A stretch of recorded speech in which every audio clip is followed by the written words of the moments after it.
Hi అండి. TET సైకాలజీకి సంబంధించి ఈరోజు మార్నింగ్ షిఫ్ట్లో అడిగిన బిట్స్ అయితే ఇవ్వండి. ఫస్ట్ వన్, అభ్యసన వక్రరేఖ అనగా. సెకండ్ బిట్ అడిగింది, మొదటి పన్ను ఎప్పుడు ప్రారంభమైందని అడిగారు. థర్డ్ బిట్, అభినయం నృత్యం ఏ నైపుణ్యానికి సంబంధించిందని అడిగారు. ఫోర్త్ బిట్, ప్రత్యక్ష నియమం కానిది.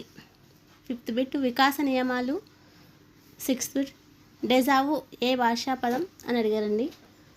సెవెంత్ బిట్ వచ్చేసి మొదటి జాతీయ విద్యా విధానం ఎప్పుడు ప్రారంభమైందని అడిగారు. 8 బిట్, పిఐఈడి అనగా. 9th బిట్, అభ్యసన బదలాయింపు గురించి అడిగారు, పురాతనమైనది. బాల్యదశ కృత్యాలు జతపరచమని అడిగారు, 10th బిట్. 11th బిట్ వచ్చేసి నిర్ణయాలు సొంతంగా తీసుకోవడం ఎరిక్సన్ ప్రకారం అని ఒక బిట్ అయితే అడిగారు. 13 బిట్, టీసీ ఇష్యూ ఆర్టీఏ యాక్ట్లో ఎన్నో అర్థము.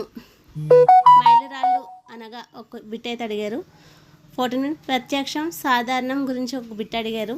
15 భావన నిర్వచనం. 16 బిట్, ఆక్సిరియం పరిశీలన గురించి ఒక బిట్ అడిగారు. ప్రేరణ రకాల గురించి ఒక బిట్ అడిగారు. సైన్స్ సబ్జెక్ట్ నేర్చుకుంటే అన్నీ నేర్చుకున్నట్లే చెప్పే ప్రజ్ఞా సిద్ధాంతం గురించి అడిగారండి. ఫ్యూచర్ లెర్న్ అనేది.